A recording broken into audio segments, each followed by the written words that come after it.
Let's start with what happened on October 7th. Do you endorse that?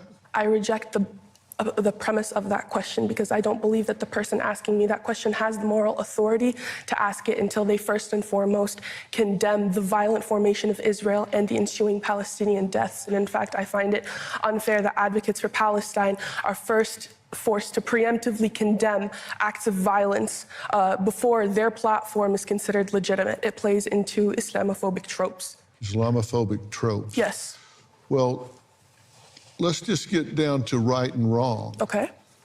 And if you don't want to answer the question, that is an answer.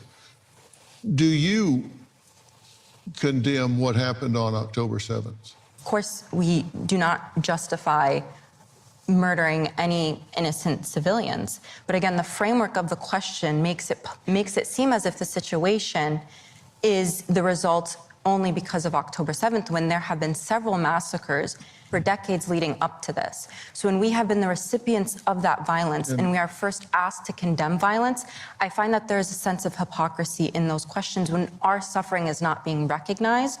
And the first thing we're asked is to condemn. What do you think Israel was going to do when Hamas cuts a hole in the fence and comes over the top and kills 1,300 people? What did you think they should have done? I think they have every right to go in combat with Hamas, but I don't think they have the right for 92% of the death count to be civilians. If they burn an infant in a crib, do you see that as a moral equivalent to a collateral death from a bomb being dropped as an act of war? They have explicitly targeted civilian areas that have been marked as civilian areas. Israel has the registry for every person in Gaza. And if that's where the enemy is hiding, do they have a right to attack them? No, they do not have the right to kill. There are some things that are just fundamental human decency.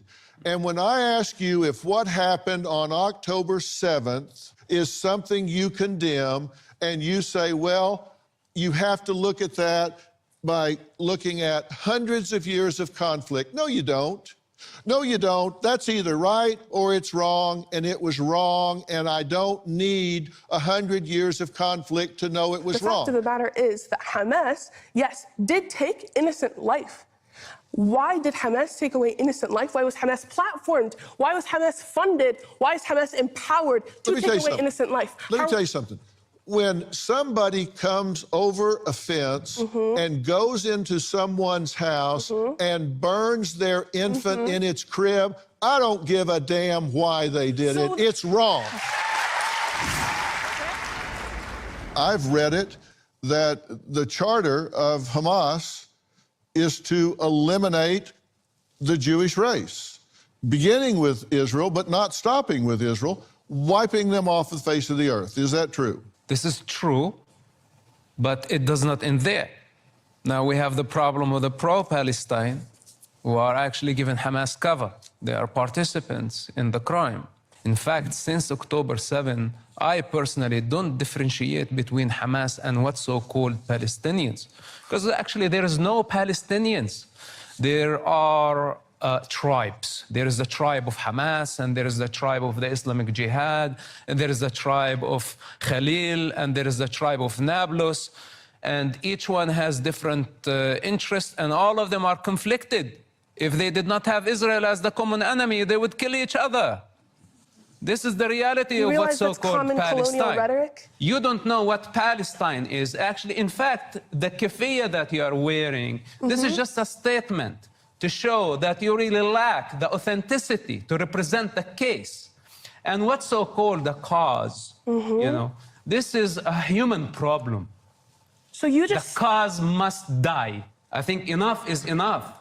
And now it's proven, and you are helping Hamas to prove it to the world, that Palestine depends on the destruction of the state of Israel. And this is not acceptable, and we are not going to agree to it. And I tell you something, for the next 10 or 20 years, the Palestinian people will pay the bill that Hamas is caused today, and most likely in blood. To you, Hamas and Palestinians are the same, they're one and the same? After October 7, yes, there is no difference. Really? The vast majority of the Palestinian people support Hamas. Really? This is a fact.